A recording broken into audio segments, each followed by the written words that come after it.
দেখেন ছেচল্লিশটি এরা শহীদ জুয়েলের সন্তান। এই জন্য এই জুলাইয়ের চেতনা মানে এই 17 বছরকে ধারণ করা। আমরা এখনো ইলিয়াস আলী চৌধুরী আমাকে খুঁজে পাই নাই, সেটা ভুলে গেলে চলবে না। আমি যেটা দিয়ে শুরু করতে চেয়েছিলাম সেটা হলো আমাদের এই উত্তরাঞ্চলে, এই রংপুর বিভাগে আর কিছু থাকুক না থাকুক, আমাদের একটা আবু সাইদ আছে। আবু সাইদের স্ফুলিঙ্গের কারণে সে প্রমাণ করেছিল জুলাই অভ্যুত্থান মানে হলো সশস্ত্র বিরুদ্ধে নিরস্ত্র পৃথিবীর কোন অভ্যুত্থানের নজির নাই।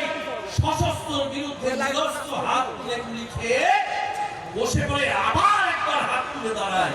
এই জুলাই প্রমাণ করেছে সশস্ত্র বিরুদ্ধে নিরস্ত্র হয়ে এই উত্তরাঞ্চলের কৃতি সন্তান আবু সাইদ সেই স্ফুলিঙ্গ তৈরি করেছিল।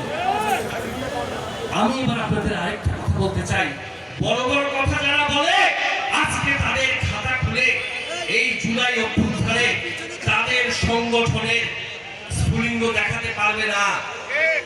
আমাদের এই গোবিন্দগঞ্জে আছে বাংলাদেশ জাতীয়তাবাদী যুবদলের এক সোনালী ফসল শহীদ জুয়েল রানা।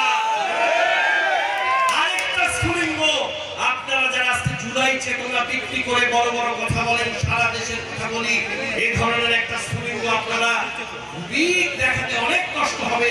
সেই জুলাই অভ্যুত্থানকে ধারণ করে আজকে মাননীয় প্রধানমন্ত্রী জনাব তারেক রহমান তিনি কিন্তু দিন রাত ছুটে বেড়াচ্ছেন, আমাদেরকেও দিন রাত ছুটে বেরিয়েছে এবং আমাদেরকে বিভিন্ন কাজে ইনভলভ করেছেন।